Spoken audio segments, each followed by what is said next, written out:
Hello, my loyal listeners. This is your evil black bunny speaking here with another installment of Pasta Bites. It has been some time since we've had a little fun like this, hasn't it? So, sit back, relax, turn off the lights, and ignore the biting at your ankles. They just want to play. Red. It's the color of her lips the first time she smiled at you. It's that dress she wore that rippled when the wind blew. It's the blush in her cheeks, her skin like a dove. It's the rose you gave her as you promised your love. It's the color of her nails as they scrape down his back. It's the color as your heart races in the midnight black. It's the rage you see as you discover her schemes. It's her bloodshot eyes as she cries and screams. It's the betrayal from the woman who could have been your wife. It's the color of her blood as it drips down your knife.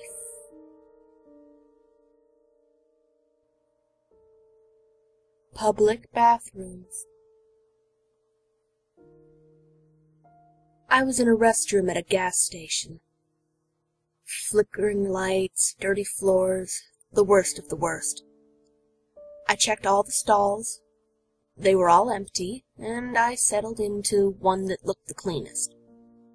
Even at its cleanest, it still made me wish I was someone who could pee standing up. So I sat down. All at once, I felt something wet touching my skin. At first, I thought it was just water splashing back up. Gross. Disgusting, but not the end of the world. But it lingered too long. It was too warm. It had too definite a physical presence to have been just water. Then it was gone. I had always had a fear of a hand reaching out of the pipes and grabbing me as I sat. Some demon or monster reaching from the depths with its claws and tearing at my defenseless parts.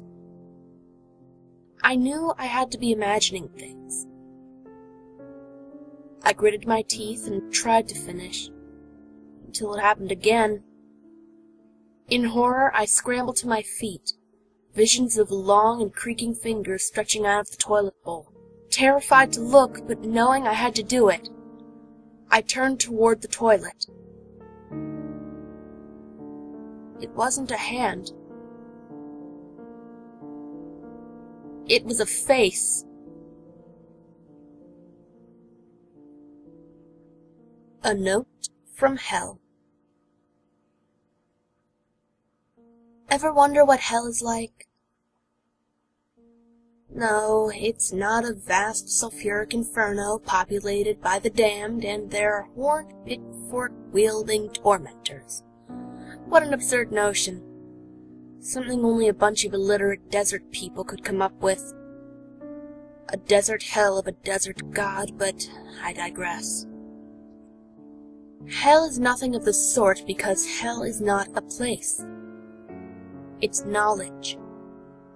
A deep, unforgiving, merciless knowledge of everything your life could have been, but wasn't.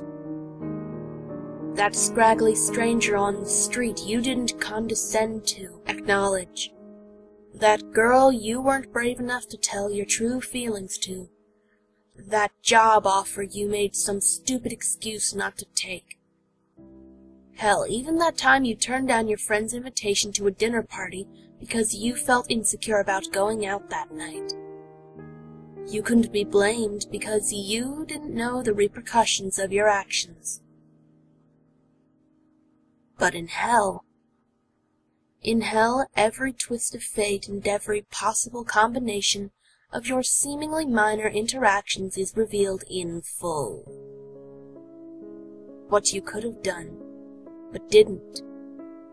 Who you could have loved, but hadn't.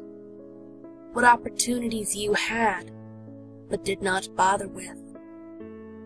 And above all, what you could have been, but weren't.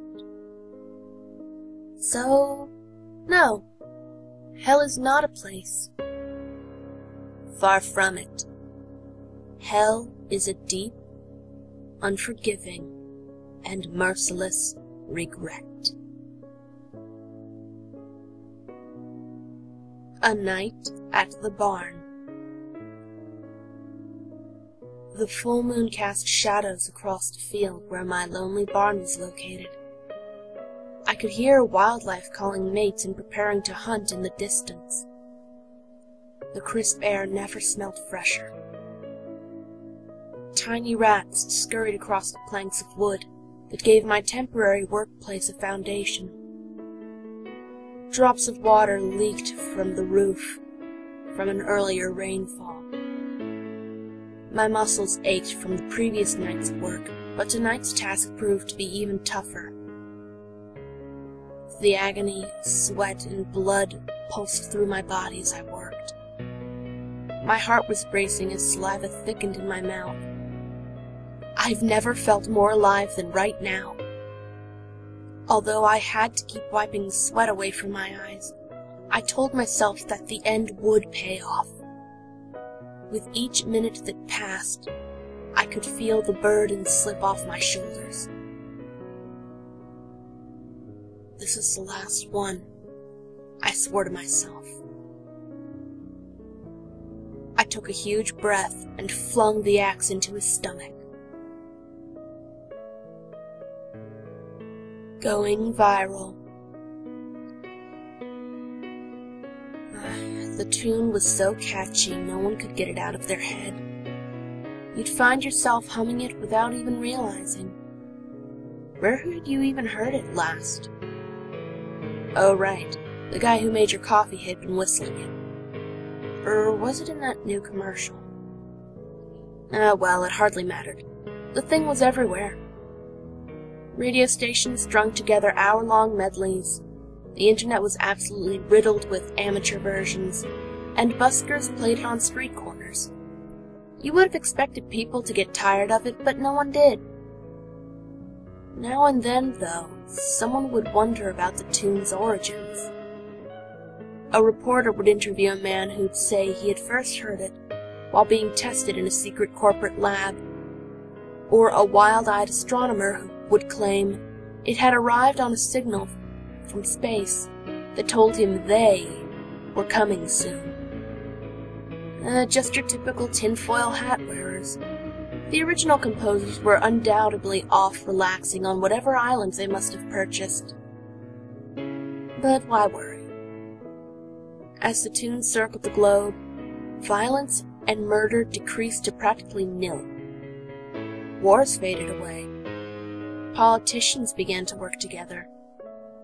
For the first time in history, humanity just clicked. Everything ran smoothly. It would have been amazing if anyone who studied it could remain focused, but the simple truth was, once that catchy little ditty came to mind, and granted it would, then your day went by faster and more productively while you were distracted from your troubles. Of course, slaves often sang while they toiled, too.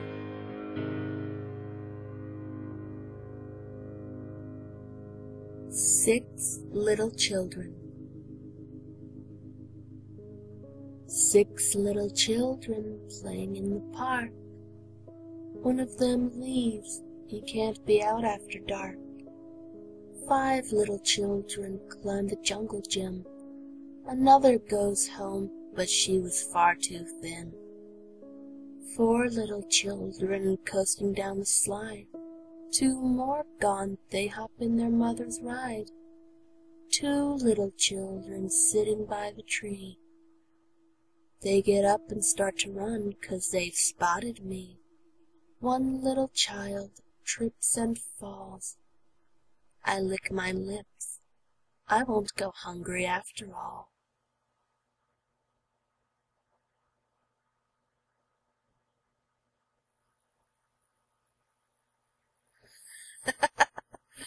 All right. I think that's enough for this time. Thank you for tuning in to this installment of Pasta Bites. Have a wonderful night, and remember, they just want to play.